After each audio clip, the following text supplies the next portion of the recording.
Welcome to this new episode of Beyond the Thesis with Papa PhD. Today, I am really pleased to have with me Aditi Paul. Aditi is a professor and mixed methods researcher based in New York City. She uses her multidisciplinary background in computer sciences and communication studies to examine the impact of using human centered technologies like social networking sites and online dating services. Aditi's past research has been published in top academic journals and has been featured in prominent media outlets such as The Washington Post, Women's Health, The Telegraph UK, Huffington Post, and NBC News. Today, she is also offering clarity to people considering graduate school in the US or on the best path to follow to get the immigration status they need. A lot of us change countries and even continents for graduate school, so I'm really happy to have you on the show, Aditi, to share some of your knowledge with the Beyond the Thesis audience. Welcome, and thank you so much for being here late today, 5 Eastern, What do you mean? The day to is just talk getting about this. started. The night is young. Let's go. Now, thank you so much, David, for having me. it's a And um, you have reminded me that I have to update so much yes, about my website because because I it's past. So this research and professor experience is it's in the all a past. thing in the past. Hmm. Yeah, it's Hmm. man, it's I'm metamorphosizing more than a caterpillar. So Well, um, that's growing and evolving. That's So yeah, that's the thing. So I don't know how to introduce myself anymore. And it's just I just don't know. I'm like, yeah, I have been a professor, I've been a researcher, I'm helping people figure out this nebulous journey that is US immigration hmm. married with your career. I don't know if there is a term for that. I am hoping that a term like TikToker emerges. 20 years before, we didn't know that TikToker would be a profession. So Yeah. I'm hoping that somebody takes up the task of coining this hybrid profession or the trajectory that I'm in. So Hmm. right now, I really don't know how to introduce myself. But yeah, Well, I'm happy to talk about the work that I do. And if you that's what I want was to, gonna say. I was gonna say we don't always need a noun to describe or to yeah, say who we are, but a verb or verbs. So you just kind of alluded to it a little bit. Me too. So just to kind of correct a little bit the intro, you did research. You were a professor. Today you are metamorphosizing, like you said. But please, then you let the audience know with verbs, actions, and missions what it is you are aiming towards today, and leading to this activity and to this focus on helping people navigate this difficult and kind of maze like process that can be oh yeah. immigration. So I'll let you then give us an update on what I just shared in the beginning. Um, I mean, if I have to give an update about everything that I've done, it's gonna be the talk of the entire podcast. But I'll tell you this. I'll tell you in a very short and simple way. I am doing what I wish somebody would have done for me when I came to the US. That's it. That's all there is. I came to the US with a with a very different concept of the US. But before I even I don't know what your background in PhD was, David. Like, were you one of those kids who was like, I always knew I'm gonna get a PhD. Like, what was that you? No, not at all. I always liked the lab. I always liked being at university, and I studied microbiology and genetics, as a bachelor's, master's, and then did a PhD in cell biology. I and the way to stay in that environment, the logical step, usually, whenever I got to think about it, was, oh, get a PhD and then teach and then be a professor, Right. etc., etc. Of course, now I know that this is too reductive way of thinking, and that reality is much different, and that being a professor is actually a very competitive and, you know, very how can I say, low probability endeavor, Right. and that's why I started Beyond the Thesis with Papa PhD, because it's the type I try to share the knowledge, the type of knowledge that I would have liked to have when Mm, I embarked, or even, you know, when I was in my PhD, mm, and when I should have started to think about what's the landscape of what I can do out there besides teaching as a professor. So yeah, there's a parallel between the way you got to what you do and the way I got to being here. right. But I like this being I liked being in the lab. I like doing research, and yeah. But given that also I was kind of a, yeah, not kind of, I was a first generation in my family. The Mm, path wasn't clear for me that, okay, oh, I want a PhD because blah blah blah. exactly. Exactly. Yeah, I am not that person. I'm not the first person you think when you think about education.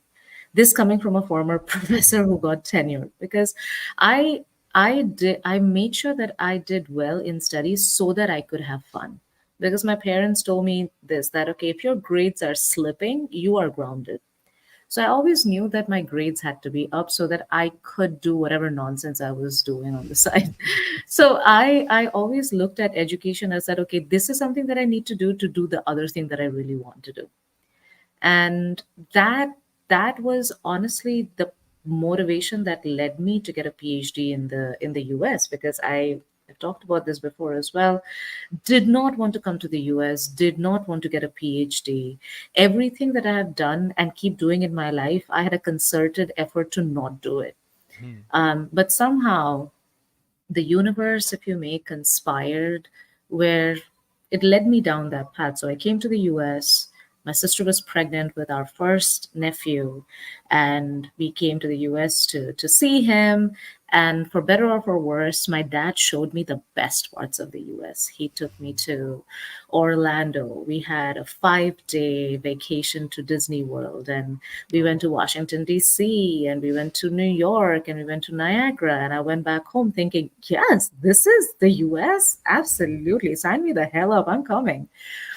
And then 1 year later, I was in the US, but the only problem was I was in Bowling Green, Ohio. Now, if you type Bowling Green in the US map, Google doesn't even show Bowling Green, Ohio. It'll show you Bowling Green, Kentucky. And that's how small Bowling Green was. But I came to Bowling Green, and the biggest shock of my life came through the conversation around the water cooler.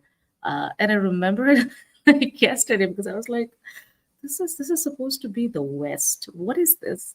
And because there were colleagues who were so excited that a Walmart opened up in the city. I'm like, are we really rejoicing a grocery store opening up? What is this life? So um, I I was glad that I was living by myself, and I was getting a PhD in communication studies, something that I really am attracted toward. I like communication. I like the science and the art of human communication, human connection. I love it. So I love that part, but I just didn't like the lifestyle that I was signing up for. hmm. So I knew that I had come to Bowling Green, but I knew that I wouldn't graduate from there, because Oh, coming from India, I'm used to the hustle and bustle. I'm used to a city life. I'm used to plural restaurants that serve a same cuisine, right? Not just that one thing, that one Thai place. I'm like, no man, this ain't it, fam. So I'm getting the hell out of there. So the moment I landed in the US, that semester itself, I was applying to other universities to okay. transfer. So I transferred to Michigan State University, which turns out to be at a 60-mile difference from my sister and my brother-in-law's place. So I graduated from there. um, and then life took its path, right? Like you were talking about, you wanted to be in the lab. I was not in the lab, but I did graduate. And after graduation, I didn't know any better. I just applied what other people were applying to. So in my mind, I was like, yeah, so I'm just going to apply for professorship jobs. I didn't know like alt ac careers, but I also was not ever into that kind of work lifestyle. Like Mm, I'd never liked a 9 to 5. That's the reason why I got into a PhD, because I was like, okay, I can still legitimize my existence and have fun and just tell people that I'm in grad school. Fine, I'll do mm, that. So the same thing happened after college, that I applied for professorship jobs, and I really liked being a professor. It was not a typical 9 to 5, whilst having the stability of a job. And the best part was it gave me a ticket to New York City, mm, and that was an absolute game changer. And again, I hated New York City when I came here for the first time in 2009. I was like, oh my gosh, this is so freaking loud. I like Chicago, and Chicago is nice, it's smaller, it's cleaner. And I'm like, man, who was that person? Because I love New York. mm. And I love you, Chicago, but not that much. But it gave me that opportunity to be in the city. It gave me an opportunity to grow, and New York molded me in a way. Academia molded me in a way that I don't think any other profession could have molded me. But yeah, that was my gateway into the US. And parallelly, as all of this is going in, immigration was just a part of that journey. Immigration was that shadow that wouldn't leave, and I had to do something about the the shadow, because it was starting to haunt me, and not in the best way. Yeah, no, exactly, and that's it. So it's already often for us who cross oceans to go to graduate school. It's already a lot of paperwork, a lot of Oh hurdles to yeah. just get that academic part going Hmm. right. And then there's this other layer that adds, which is, well, what if now I want to make my future here? Mm. And like you said, it's kind of this ghostly shadow Hmm. that during your day to day, you're doing your thing, you're taking care of your project, and in your case, you're teaching. And now there's like deadlines. There's like rules to follow. There's like months to count before something, or before being able to send some paper, or that you can't let pass, or else you fall into this other. Hmm. And this creates some anxiety, some sense of Some, urgency. don't put some in there.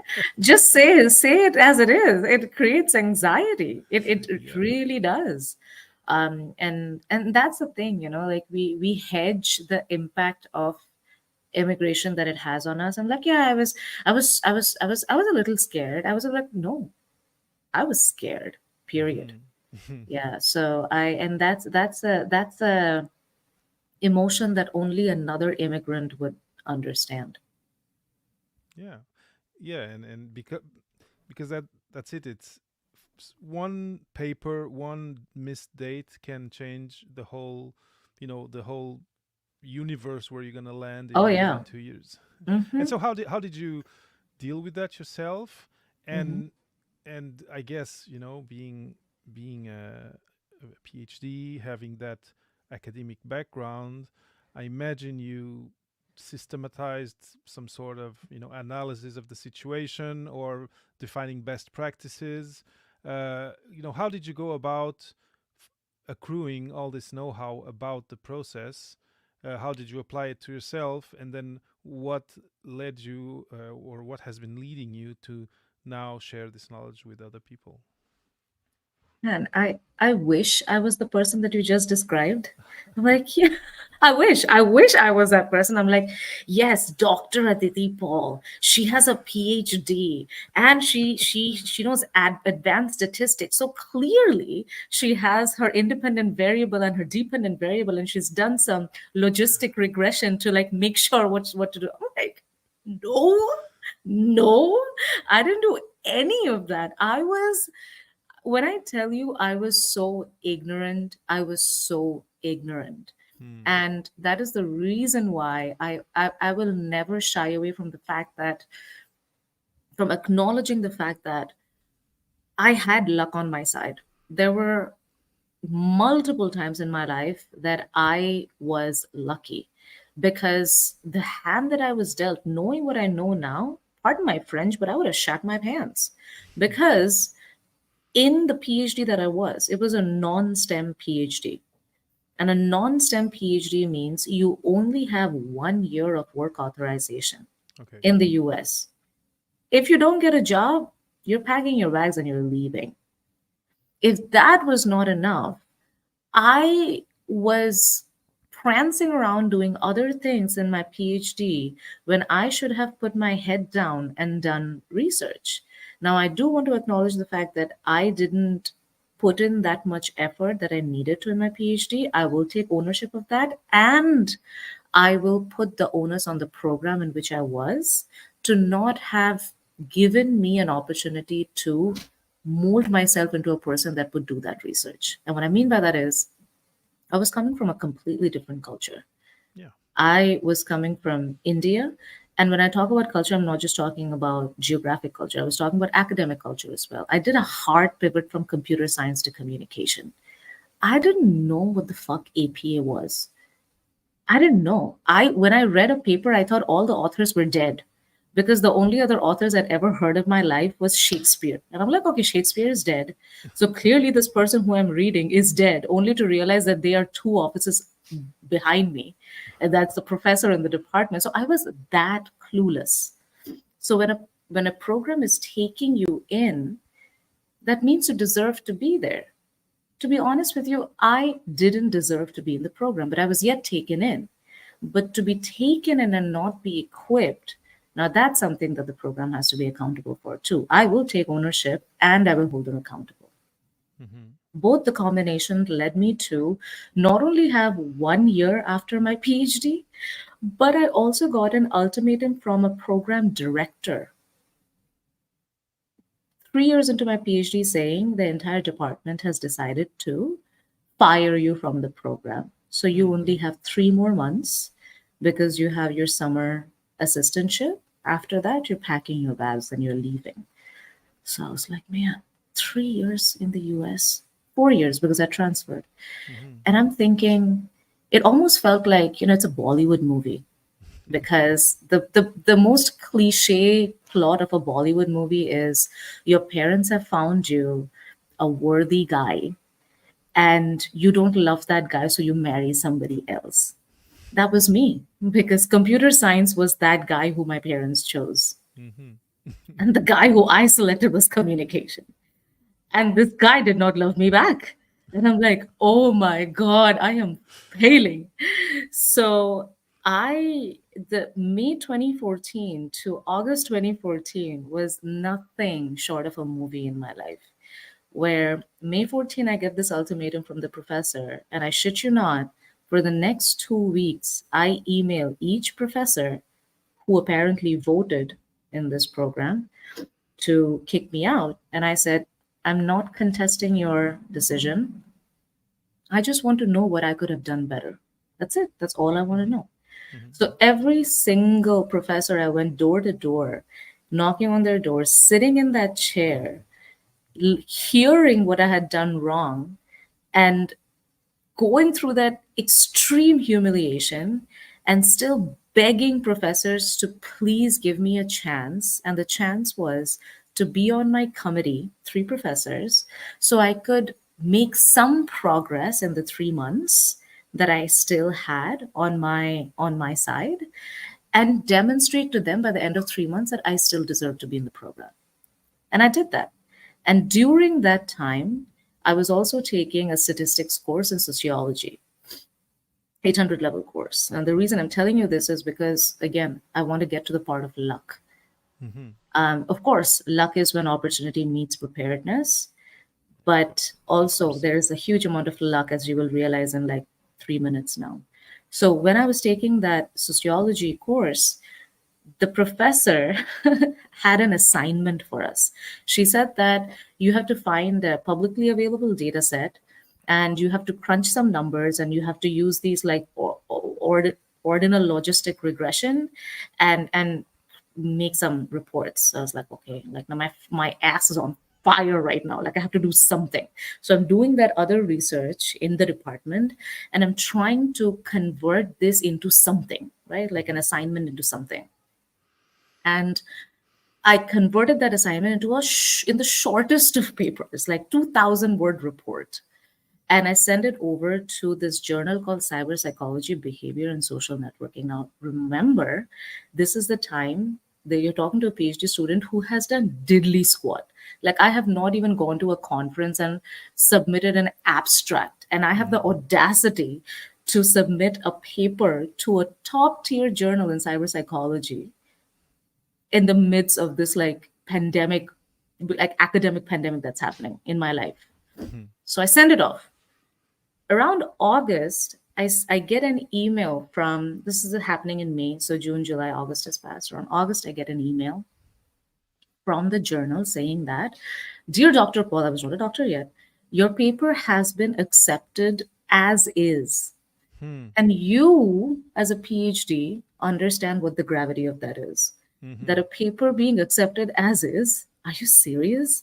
But I thought that was the best. Like now I have a foot in the door now. Like I have I have something to show success. for. I have something to show. And it's a solo paper. It's mine. Nobody has stake on it.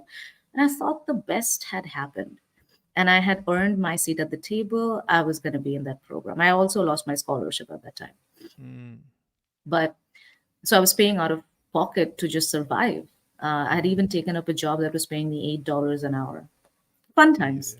Yeah. Oh my gosh. Yeah. So in August, I get this news, and I was like, okay, I go to the department director and show him this and this, like, great job, fine, whatever. Okay, you can stay in the program.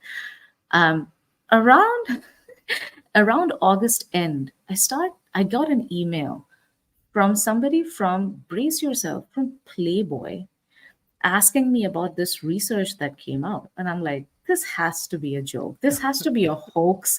This is like a pop up ad from a porno website that has found its way into my inbox. Some shit is happening. And turns out it's not. It's actually from Playboy, because after that, iHeartRadio started calling me. Huffington Post started calling me, Washington. That's what you see, the insurgence of all the media attention. So that one setback led me to go viral in in a month. So May 2024, I am almost getting fired from my PhD program. September 2024, I am giving an interview to Fox News on online dating. I am advising people on their scripts and television shows how they should incorporate this breaking news that has come out of my paper. Like, how has that redefined online dating?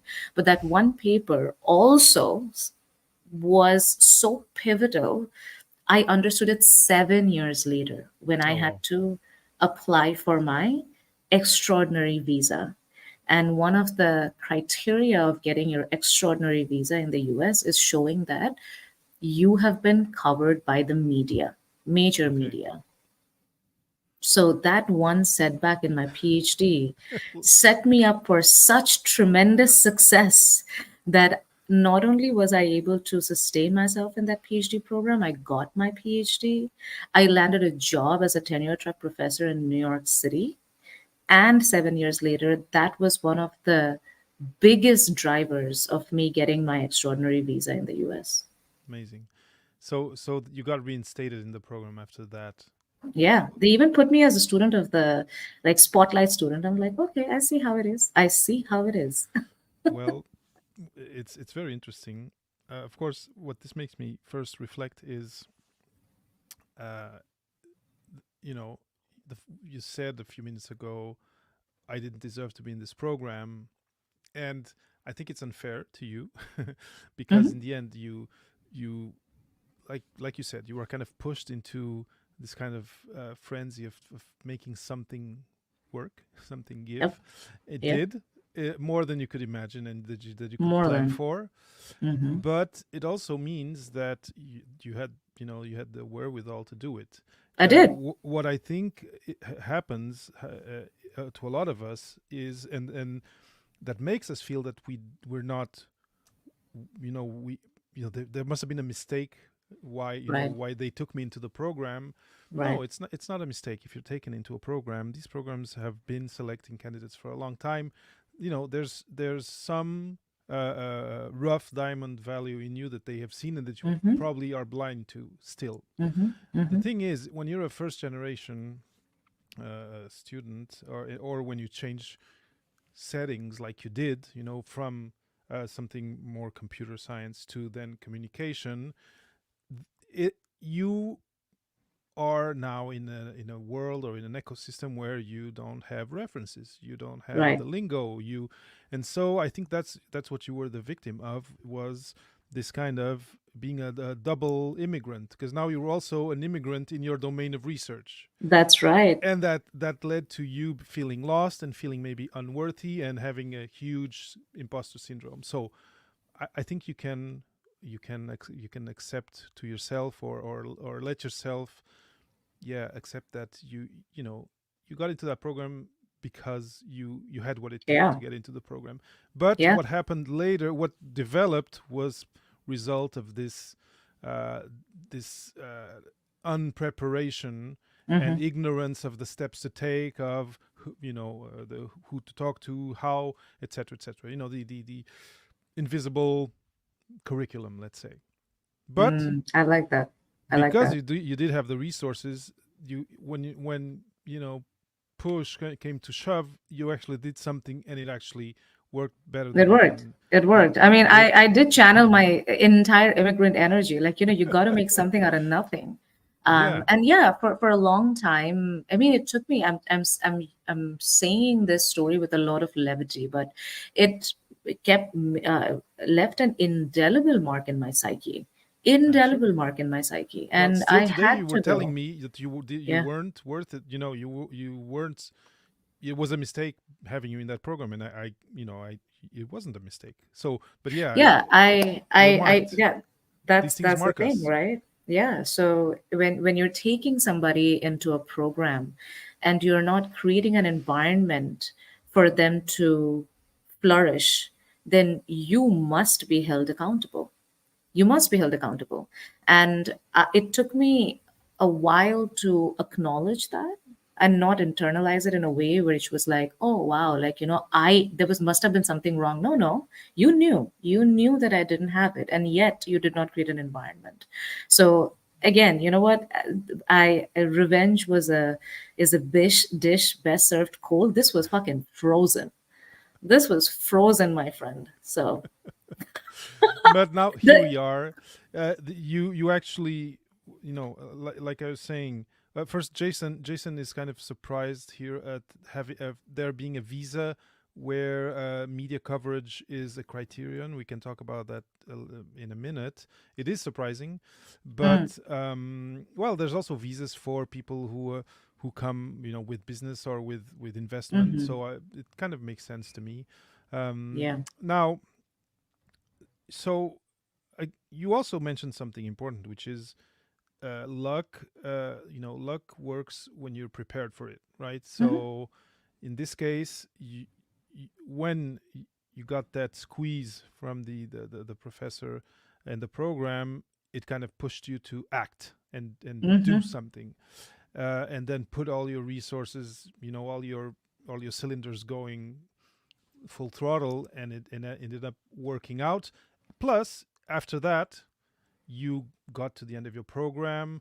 Were you able to then get funding again? Is that how you? Yes, yeah, Okay, yeah. But I'll probably make a post about this at some point where okay. I truly I don't know if this is if my brain is damaged in thinking like this, or is this some sort of undiagnosed delusion that I have. But I truly, upon reflection through multiple data points in my life, I have seen that the best experiences that have somehow started with adversity. So when I was given this ultimatum, they took away my scholarship, so I had to sustain myself. And as an international student, I had to pay 3 grants for one credit, Hmm. when local students have to pay one quarter that amount. So I was paying out of pocket, and I had to like do something to pay my rent. So I remember, and the reason why I'm telling you that my brain is deluded into thinking that every adversity has a seed of an equal and greater opportunity. It is true. It is absolutely true. Because of that, of course, I got this media coverage. Of course, my paper went viral. That was the genesis of online dating, out of which I made my entire career and personality for 7 years. But beyond that, because I had to sustain myself financially, I had to look for a job. And as an Hmm. international student, you cannot look for a job outside of the campus. So I had to look for a job inside campus. And that led me to such a cool opportunity. I Hmm. cannot even begin to tell you, David, because Michigan State is a Big Ten school. So it's huge into athletics. Okay. And the only exposure that I had to American athletics is when they cook every other country during the Olympics. It's just USA, USA, USA, and I'm like, okay, this country is great in athletics, and it also called soccer footballs or some such. Yeah. So that's the only exposure that I had. But given that I had to find an opportunity, I found myself to be an academic mentor to NCAA athletes. Okay. Now, like NCAA athletes, we're talking about basketball folks, you're talking about football folks, etc.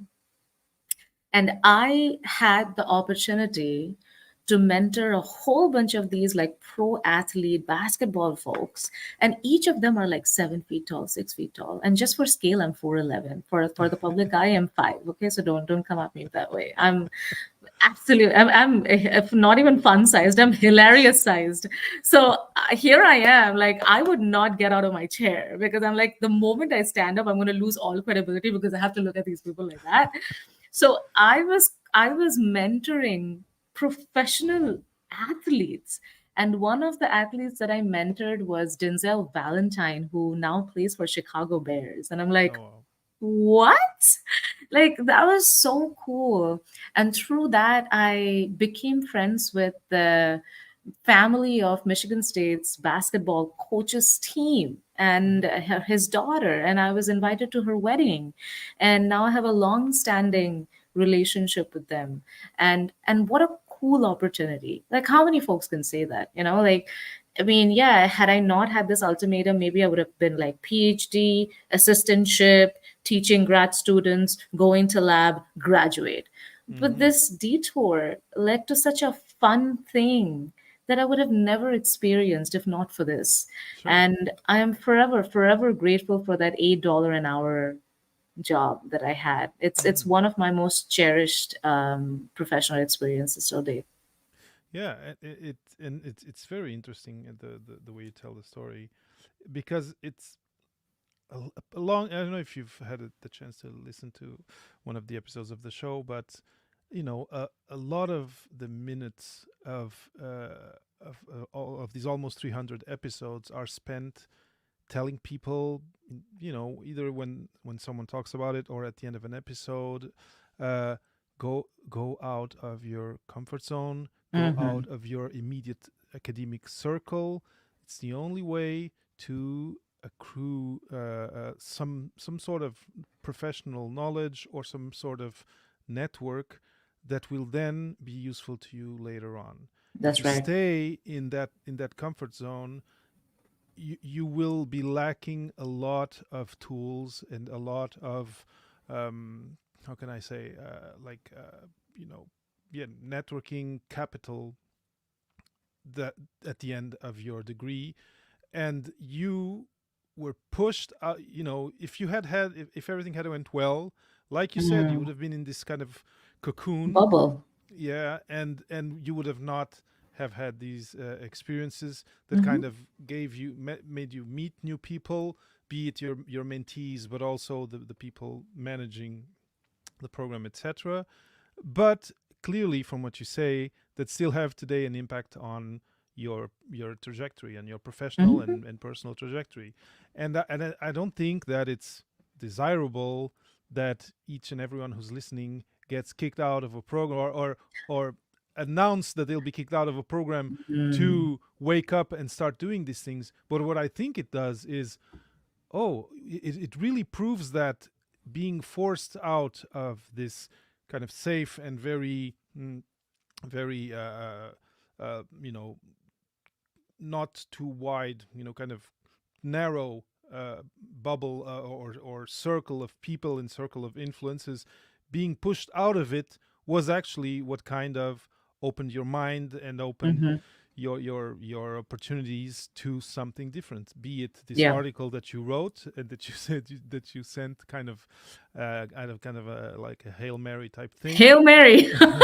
or or having this opportunity of needing to work to Mm, to pay for your rent, etc., but to actually discover this other space where you actually your knowledge and your experience and your personality were valued towards that goal that they had, uh, and that actually then you know, kind of snowballed into right. different things that you can value today and that you can be thankful for. Right. So And everything adds up, like one of the biggest gripes that I've had in my life is I'm doing so many random things, right? mhm. Everybody's life seems to be so straightforward. I'm doing so many Yes. random things. And like, yeah, I want to be this and then I want to be that. And I'm like, what is going on? I wanted to be a radio jockey. Like, that was my Okay. dream. That was my absolute dream, to be a radio jockey. Hmm. And then was to be the best known MC in New York City. And it's the most randomest things ever. But so I did each and every one of those things that I'm telling you. I did it. I was a radio jockey. I was an MC in New York City. I wanted to be an entertainment reporter. I was an entertainment reporter. I had my first Hollywood press junket for the movie Shazam. And Hmm. through that, I met the one of the only South Asian red carpet hosts, Rasha Goel. And each and every one of those things has added up or is adding up as I'm navigating my life right now. So, for example, now that I'm mentoring EB1 aspirants to get their extraordinary visas, my experience as a PhD who is about to get fired, who knows how to create something from nothing, is adding up. My Hmm. experience of mentoring students who have so much happening in their lives, but still have to take care of their academics, is adding up. My experience of connecting with the audience when I'm making videos is adding up. Everything is adding up in the most beautiful of ways. So everything that used to bother me earlier, that I'm doing such random things, everything is adding up, and I do it with a lot of happiness and a lot of self assurance right now, knowing that even if something doesn't make sense immediately, it's 5, 10, 7, 20 years down the line, I'm going to have a light bulb moment where I'm going to be like, oh, that's what that was. And Yeah. that excites me.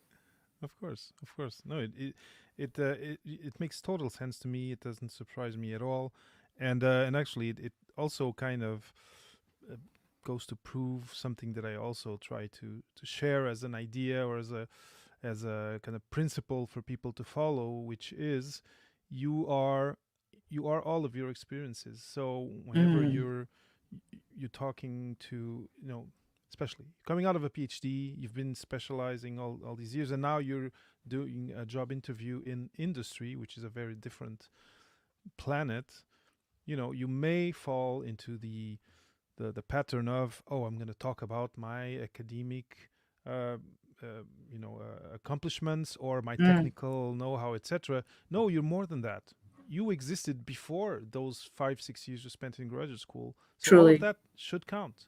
So go look further back and share more of yourself than just what just happened in The graduate four school, years, yeah. which actually might have been traumatic, and so you may be even conflicted sharing it as something awesome. Mm, You're mm, more than that, and all that you've been saying, for me, I was like, yes, yes, Aditi, exactly. You and sometimes a conversation you have today, you don't imagine, and it's happened to me. You a year later, someone rings you and like, oh, hey, David, or hey, Aditi, we had this conversation, and I just thought of you, and mm. there you are. You didn't know why it happened, and like you said, you wake up a few months or years later, and you're like, okay, this is what was in the plans. Yeah. um Now, in all of this, and it's a beautiful like arc, and I'm eager to see where you're going from here. But in all of this trajectory, you mentioned doing going through the process to get your visa. I'm Mhm. going to say extraordinary, but it's not extraordinary. What's the name of it? It is EB1, employment Okay. based first preference, but it's aliens of extraordinary abilities. Oh, okay. It's oh my gosh, it's like X-Men. It's like Yes, we are mutants. the Avengers, baby. Let's go. Now, for so when I remember when I went through the process here in Canada, it was it has different stages. While you're studying, there's a type of immigration status that you can have. Then, as you're finishing, you can start thinking about, okay, once I get this terminal degree, what can I, what are my options, and then you can start preparing for that. And in your case, you took, you know, what were what are these steps? So if someone is, let's say, listening to us talk, thinking about your journey and thinking, okay, I maybe actually I'm going to the States, but I don't know where to start. Mm, I know where to start to find a lab and to find a program, etc. But the immigration part, I have no idea. Are there some pointers that you can that you can give, or are there some blind spots that because you've talked with so many people that you can already share with someone listening, of what to keep an eye out for, or what's the first step, or what are things not to do also that could also be mm, important when you're considering eventually staying after your degree. right. You want the spicy version or you want the non-spicy version? Spicy in what way? Okay. This show is usually not non-spicy, but let's Mm, go spicy, and then we'll see. spicy? Okay. I'll give you the honest truth about what I have realized as a PhD in communication who has read and practiced, and also somebody who's in social media right now. The PR of the United States doesn't match the reality of the United States. Hmm. Okay. I'll The world will begin and end in that statement for me. That Mm-hmm. what I mean by that is the PR of the United States is that it is the land of immigrants, especially when you're talking to somebody from India, Okay. where the poster children of Indian people in the United States are two. One is Sundar Pichai, and the other is Indira Nui. These are the two stalwarts of our generation, where whenever we are thinking about making it in the United States, we are thinking about look at all these Indian people who are in these top positions. And now Kamala Harris is also here. I'm like, oh my gosh. Like the United States is truly anybody can come from anywhere and be what the good Lord wanted them to be. And this is a fertile ground for you to make all your dreams come true. That's how the US is construed. True. But the path to that is rife with thorns, Hmm. rife. And you will understand this sooner than later. And I hope you understand this sooner so that you wake up. So that you wake up. Mm-hmm. That's what I will say. That, yeah, you're coming to the US. The PR is going to PR, my friend. You're going to come as an international student. You go quaking to the F1 interview, hoping that, oh my gosh, please give me the F1 visa. And once I get that visa, floodgates of blessings will open. It will. It's gonna be the best relationship you've ever been in. There's gonna be a fuck ton of love bombing that's gonna come from a university. Oh, international orientation. We love every culture. Every country is gonna have its booth. You're gonna celebrate the Diwalis, you're gonna celebrate everything. And then you're gonna live in that love nest for a while. And the moment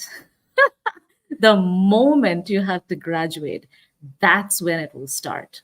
Hmm. And the US immigration system is built in such a way that it is the most sadistic hurdle race that I've been in. Hmm. That the hurdle in front of you is going to be so big that everything else is going to dwarf. And once you think that hurdle is done and you can breathe again, boom, the next Yeah. hurdle. That's the spiciest version that I can give you. So I guess, uh, like you said, being realistic from the start, and expecting these hurdles is one start. Expected. Okay. Expected. Childish Gambino did such a solid to us when he made that song, This Is America. Hmm. And the second line is Don't Catch You Slipping Now. Mm-hmm. That's immigration. That's immigration for you. For sure. I'm not trying to like scare you, right? Maybe scare you a little bit. Yeah, probably. I am trying to scare you. If that wakes you up, please. But Yeah. not scare you to the level of paralysis, right? No. I don't want you to feel that, oh my gosh, it's so bad that I don't even want to do anything. No, Mm. save yourself. Know the reality. Know that after your F1 student visa or your J1 student visa expires, you have to have your next steps stacked up. And I don't think it's an unfair thing to ask people to do, because here's the thing. You are in somebody else's country. You are in somebody else's country. That's Mm. the fact. Nobody has promised you there's going to be a bed of roses. So don't think that this country is a land of immigrants, so it's just rolling out the red carpet. No, it's not. Mm-hmm. So you have to do your due diligence to protect yourself. And sure, the hurdles that you have to cross in the US immigration system are erratic and maybe higher than other countries. I don't know. I've never immigrated to another country, so I wouldn't be able to tell. But you have to be prepared. This is not for the weak. This is not for the weak. Mm-hmm. So, and when you say be prepared, I imagine there's an aspect of temporality to it, meaning, is this something that you can put off thinking about until, let's say, last year of your PhD, or is it, because I'm ignorant of the American system. Yeah. So this F1, did you get it? Do you need to renew it each year? Because this is something I had to do here. Each year Mm. there was something I needed to renew to stay here in Canada as a graduate student. Is it the same there? So is it, or is it, maybe 3 months before you finish? What type of yeah of Preparedness do interval, you go for? yeah, in terms of time? So Yeah. when should people put a sticker on their calendar saying, okay, now I need to start working Now I on the need next to. step? Right. I mean, if your audience, you said, like, predominantly they are Indian, and one thing us A lot Indians of them. are all together terrified of are exams. Right? I mean, that's Mm-hmm. something that's a fundamental shift that happened for me when I came to the US. Is like there were interim assignments, there was like an exam. There was never like this huge test which would be the make or break. That's home, right? I mean, that's how we were evaluated in India, at least when I was getting educated in the Indian education system, where in 1 year you have two big exams and you prepare for them. So think about immigration as that you have this huge exam coming up. Yes, you kick things into high gear 6 months before, but you're always kind of sort of studying about for the exam. Mm. You're making friends with people who sit in the front bench and you're asking them for notes. You're solving question papers from 10 years before, who have walked the path, and kind of studying, immersing yourself in that knowledge acquisition. So that knowledge acquisition has to start. And if it were up to me, with the level of influx of Indian students that's happening in the US, I would put a curriculum of US immigration in class 10, in Mm. grade 10. Together with US history or together with the global history, learn a chapter for US immigration. Let people quiz you, because that's where the knowledge needs to start. You need to Oh. start educating yourself. Start educating yourself, talk to people. Your OISs, Office of International Students and Scholars, should be doing events for you to educate you what's going to happen after. So think about how does a person who's not an immigrant prepare? A person who's an American born, your American friend, he or she or they're going to prepare for everything like you're doing. Like 6 months before you have to find your internship. 6 months before you have to do this. You have to go and network with people. You have to do all that. Plus, you have to figure out how immigration plays a role in it. Yeah. You have an extra variable in your equation. And more often than not, people think that that extra variable has to come last, like it's a condiment. That's your base.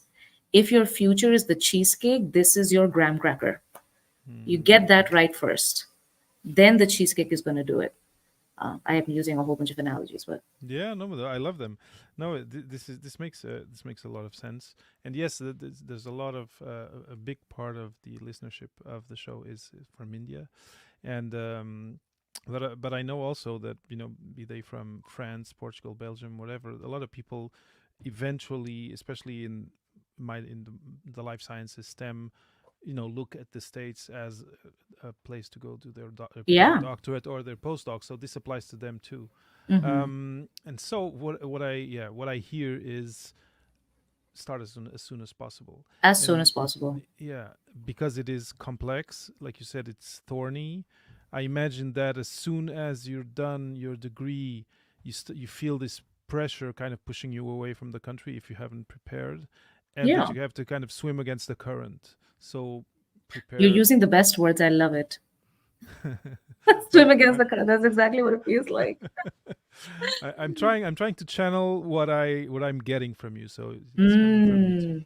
Mm, mm. Um, and this is really interesting because somehow there's a very strong parallel with the issue that led me to start this podcast, which is you are coming from a culture and a journey of staying in academia, and you decide to go to industry or to go to government, and somewhere outside the university you are swimming against the current. So Mm, you cannot wait until the day they throw you in the current to then think, okay, now I need to buy a life jacket and to learn how to swim. This needs to start a long time before. And mm. if it's a year before, good. If it's 2 years before, even better. And to me, in my context, it has to do. And you kind of mentioned something similar. Maybe we can end the conversation on that because we've passed the hour. This has I gone so know. fast. I Yeah, know. but one of the things that's really important when you're moving universes, like it is when you're leaving academia for something else Hmm. professionally, is building a network, and that is not something you do overnight. Right. And um, I imagine, in your case, well, people can reach out to you. For example, you are someone who has gone through it and who actually now has experience helping people through it. So, reaching out to people who know the territory Mm. is a great way to go, Essential. is essential, right? So the other thing you mentioned is reach out and make friends and get to know the services in your university that are Mm. tasked with doing that, and get the most you can out of them. Hold them accountable. They're charging you 3 times. Listen, if you're an immigrant, this is also something, especially my Indian folks. When we pay $10, we make sure that we get a value of 20. How are you paying through your nose and not holding your university accountable? Hold them accountable. Make sure that they are inviting lawyers to give you presentations. There's got to be something. And Hmm. again, academia is just academias. So it's got this hoard of money. It's international students are cash cows for them. But when it comes to allocating resources to students, there is none. There is one advisor to 250 students. Hmm. And Hmm. it's not an uncommon occurrence for students to say, hey, I have contacted this person, my DSO, the designated school officer, and they have not responded. They Hmm. have not responded. So again, like, I ask you to, like, take responsibility and take it upon yourself. And I want to hold just like my PhD program, I want to hold the institutions responsible. It's like being a woman in the workforce. I can contort myself however much I can to fit in, to do the work.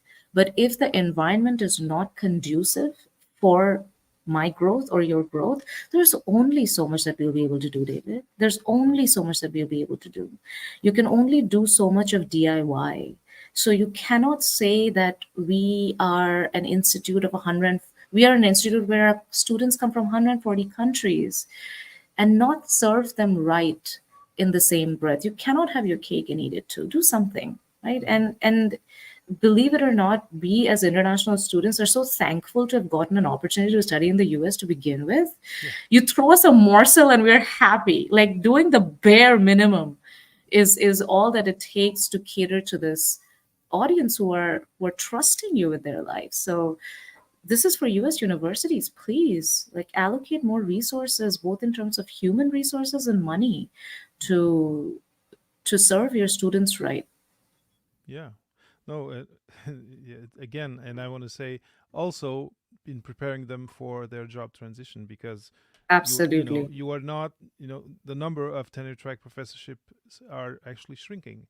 Yeah. So, and the number of PhD students enrolled is raising. So there's Mm, a problem here. So if you are getting students in and there's less professor jobs in the end, there's you should be uh, you should have be responsible mm-hmm. for telling them that first, like, by the way, you're getting to this program, but only a fifth of you will have those jobs. For the other four fifths, let's have something to prepare you for leaving after.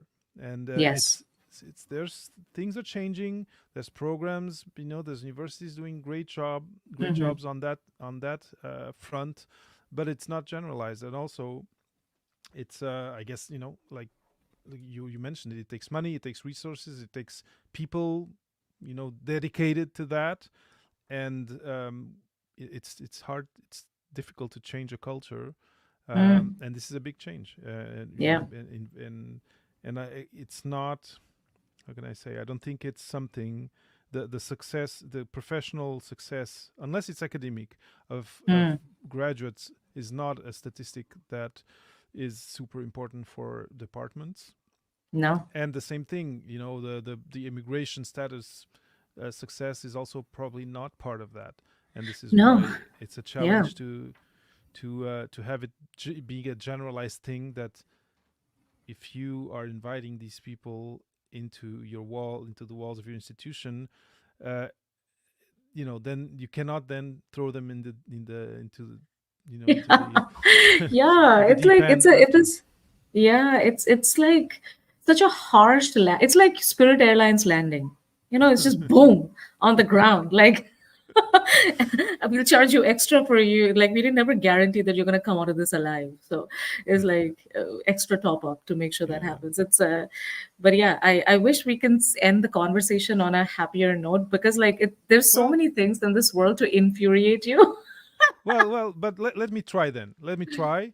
Uh, Before we share, how people can reach out to you. Let me try and kind of recap all of this, and try to give it a positive twist. Positive spin. Yeah, a positive spin. So the departure point is, life is complicated by definition, and moving space, moving countries, moving continents, or moving professional spaces adds to those complications, because of what Right. we said. We don't have the lingo. We don't know what's expected. And then someone sends us a message saying you're kicked out, right? Hmm. Something like you lived through. But the good news is, if you are listening to this show, you are someone who can learn, someone who actually has spent years studying, and sort of trying to have good grades, and trying to access higher levels of education, and done it successfully up until graduate school, which is then what gives you access to your terminal degree.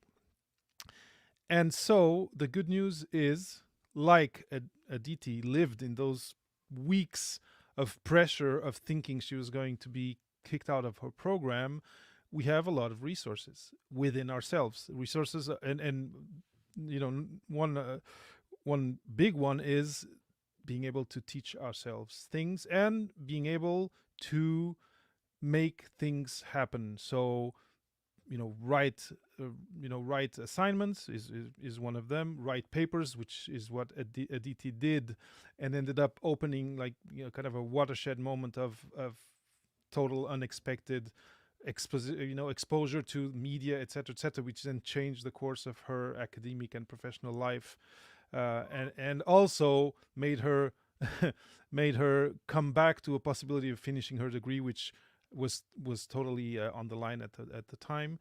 And the good news is, once if you're listening to this episode and you are in the situation of, oh, I'm in another country, I would like maybe to stay and build my life here. I have not really thought about immigration details yet. Well, but you've listened to us. You've heard what it is. You've heard that if you jump at the end into the current, you'll just be dragged out, and it's going to be hell. Well, start preparing today. Start learning today. You can also, amongst students, you can organize or try to pressure or to influence the deciders in your department, university, to invite people to talk with you. Um, make use of what the university offers, and that's a big one in all levels of your existence as a graduate student. Very often, when we come from abroad, we don't even know what's offered us in terms of health, in terms of mental health, etc., and we go through the whole experience of a PhD not having made use of it. So Mm. if this is something, now you know that this is something that will be difficult, look for what is offered and make use of it to its as much as you can. And Aditi, you said that you did it not in the context of immigration, but that you used services that were offered to students.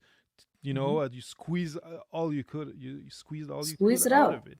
So the good news is, you you have what it takes to to navigate this. It's bureaucracy. It's often bureaucracy also means that you're going to have some difficult interactions with people. Aditi, I'm sure this is Oh, a people. 1,000%. 1,000%. But you just know that it's part of the process and never take it personally. Have a greater goal, but start preparing early. And this is actually, it's kind of the only advice: is start early, meet people who've done it, meet people who know about it.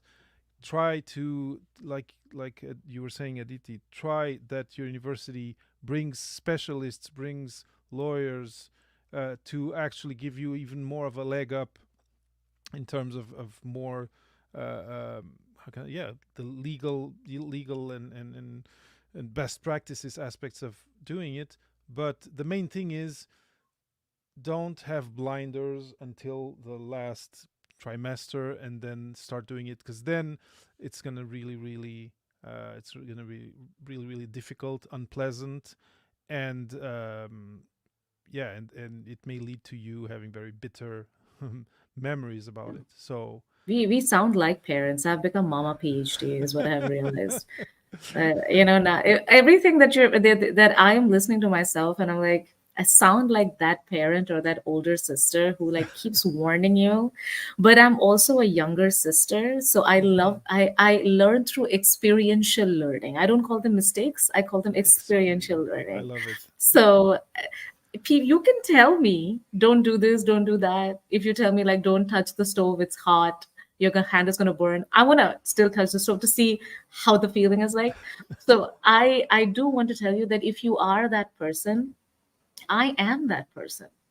But and I still want to just listen to this, that's it. But I Hmm. also have faith in you that you're going to do something about it, because that's something that I have learned about being an immigrant as well, that by definition we are planners. By definition, we are doers.